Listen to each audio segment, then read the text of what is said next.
Hello, fellow Magic the Gathering player.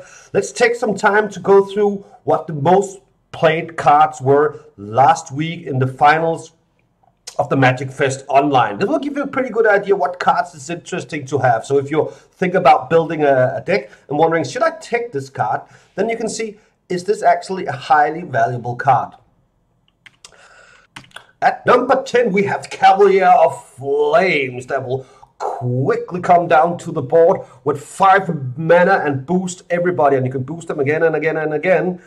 And you can get possibility for a card roll. So what's not to like? This was in 486 main decks.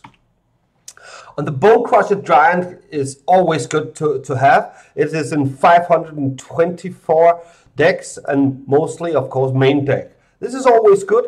Takes some instant damage and then later on come back as a fairly competent creature that you still need to be aware of.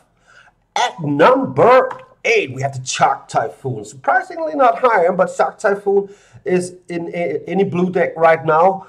Not for its normal mana cost, where you will put it down for 1 blue and 5 colorless, but actually for its cycling ability to quickly, with flash speed, coming down with a creature. And it's uncountable. You cannot counter cycling events. So it has taken a lot of people by surprise. So definitely a main deck card for any blue decks. Deafening Clarion. A bit of a surprise for me, but it's always good. You can give 3 damage to each creature. So it's a card. It's a board removal. And of course also you can gain lifelink, but I think it's probably never going to be used for that only. It is most likely only used as the sorcery to wipe all the small critters. And with the Jeskai Fires deck, we see a lot of decks with huge creatures in there. So the 3 damage to each creature is a board wipe for many decks, but not for the main decks. Then we of course have Euro.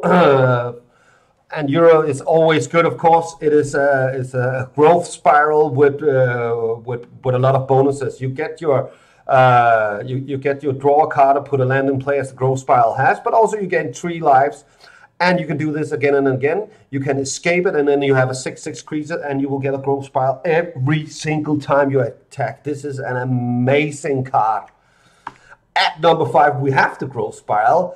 It is, of course, much more popular than Euro. Not much more, but it is more popular than Euro because it's cheaper. It's cheaper, and people will often deck 4 of these because it's just an incredible good card to ramp up with. I think you will probably, in any deck you will see Euro, you will probably also see the growth spiral. Because what is good with the growth spiral and Euro together is, of course, that you will growth spiral into the graveyard to help Euro escape later on. Very good card. Always main deck, never a sideboard. It's not just, oh god, man, I need to have this in my sideboard because then I can use it against somebody. No, this is a card you build around. This is not a sideboard card. The same goes with the Fires of Invention. This is the main card of the Jeskai Fire deck, and this is very, very, very lethal. This is a build-around card. That is why we will never see people sideboarding it. Could be that that a couple of people have them in sideboard for a specific situation. I would not know. But definitely the Jeskai Fires uses this Fires and Invention, and it is an extremely powerful card. Then, of course, removal in white, always good. 762 were in the total, but only 500 of those were in the main deck. So if you look at the main deck, it's actually much further down the list. But Elspeth Conquers Death is incredibly good. You will exile target permanent, and together with some other cards, you will be able to restart this saga, which you will often see. And just the fact that you will actually get a creature or planeswalker back from your graveyard is an amazing bonus.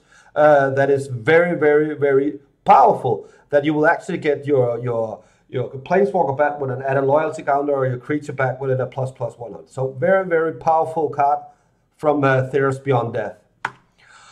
And of course, good old Teferi from the War of the Sparks.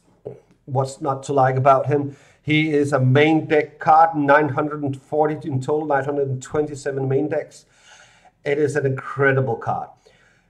The way that Teferi is normally used is to actually speed up time. or get some more time, because he's cheap in those more control decks or ramp decks, so you can actually use the -3 to return a card to his hand. And of course, the fact that they are not able to use counterspell is an incredibly lovely thing that it should be in any deck. I remember seeing it when it came to, oh my god, nobody's going to play counterspells anymore after this came out. But that was not the situation. Counterspells are still a thing out there. And so what mystical, powerful card do we have on number one? The number one card in the top decks right now. What do you think it is? It is the Mystical Dispute. The Mystical Dispute is in 1,230 decks. But if we look at the main deck, it is actually not even in the top 10 of the main decks. Probably around that, maybe 9, 10, definitely clearing. So this is used against blue. This is a blue versus blue hater card. That means that if we are playing against blue, which you often do, you will be able to counter a blue spell with 1. So you will be able to counter his counter spell with a blue. So basically, this is a huge sideboard card. So every time that you will be facing blue, you add in 4 of these, so you're ready for it. So these were the top 10 cards that were played in the qualifiers last week. So what do you think? Are you missing some cards? Is there some cards that needs to be added, or what do you think?